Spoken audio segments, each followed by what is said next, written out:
رجب کا مہینہ اسلامی کیلنڈر کا 7واں مہینہ ہے اور اسے حرمت والے 4 مہینوں میں شامل کیا جاتا ہے۔ یہ مہینہ اسلامی تاریخ میں اپنی خاص اہمیت رکھتا ہے اور اس میں نیک اعمال کرنے، عبادات کا اہتمام کرنے اور روزے رکھنے کی خاص فضیلت بیان کی گئی ہے۔ اس ویڈیو میں ہم رجب کے مہینے میں روزے رکھنے کی فضیلت کو تفصیل سے بیان کریں گے۔ اسلامی شریعت میں 4 مہینے حرمت والے قرار دیے گئے ہیں: ذوالقعدہ، ذی الحج، محرم اور رجب۔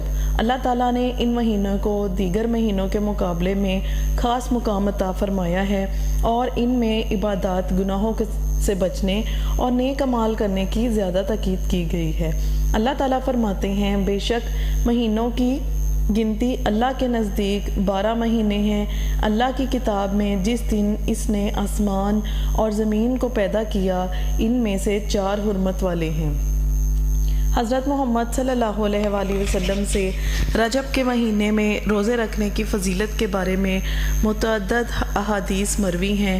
اگرچہ کچھ احادیث کی سند میں اختلاف پایا جاتا ہے، لیکن علماء نے عمومی طور پر اس مہینے میں عبادات اور نیکیوں کی ترغیب دی ہے۔ حضرت ابو ہریرہ رضی اللہ تعالیٰ عنہ سے روایت ہے کہ نبی کریم صلی اللہ علیہ وآلہ وسلم نے فرمایا، ماہ حرام حرمت والے مہینے میں 1 دن کا روزہ 1000 دن کے روزوں کے برابر ہے۔ اس حدیث سے معلوم ہوتا ہے کہ رجب کے مہینے میں روزہ رکھنے کا ثواب عام دنوں کے مقابلے میں زیادہ ہے اور یہ گناہوں کی معافی اور اللہ تعالیٰ کی قربت کا ذریعہ بنتا ہے۔ حضرت انس رضی اللہ تعالیٰ عنہ سے روایت ہے کہ نبی کریم صلی اللہ علیہ وآلہ وسلم نے فرمایا، جو شخص رجب کے مہینے میں 1 روزہ رکھے گا، اللہ تعالیٰ اسے جنت میں ایک نہر عطا کرے گا جس کا پانی دودھ سے زیادہ سفید اور شہد سے زیادہ میٹھا ہوگا۔ رجب کے مہینے میں روزے رکھنے کا ایک بڑا فائدہ یہ ہے کہ اس سے انسان کو نفلی عبادت کی عادت پڑتی ہے اور نفل عبادات اللہ تعالیٰ کے قریب ہونے کا ذریعہ ہیں اور بندے کی محبت کا اظہار کرتی ہیں۔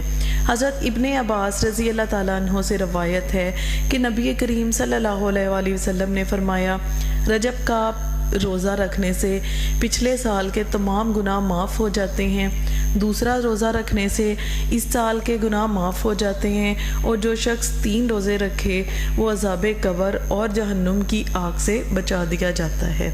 یہ حدیث اس بات کی طرف اشارہ کرتی ہے کہ رجب کے مہینے میں روزے رکھنا اللہ تعالیٰ کی مغفرت اور عذاب سے نجات کا ذریعہ ہے۔ تاریخ اسلام میں بھی رجب کے مہینے کی فضیلت کو اہمیت دی گئی ہے۔ حضرت عمر فاروق رضی اللہ تعالیٰ عنہ سے روایت ہے، حضرت علی رضی اللہ تعالیٰ عنہ اور دیگر صحابہ کرام اس مہینے میں زیادہ سے زیادہ عبادات اور روزے کا اہتمام کرتے تھے۔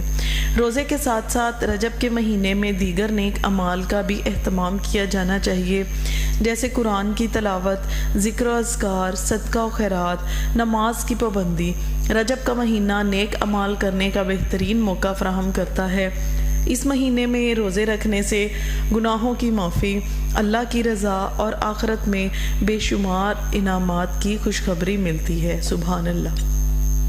لہٰذا ہمیں چاہیے کہ ہم رجب کے مہینے کی قدر کریں، زیادہ سے زیادہ عبادات کریں اور اپنی زندگی کو اللہ کی رضا کے مطابق ڈھالیں۔ سبحان اللہ۔ اللہ حافظ۔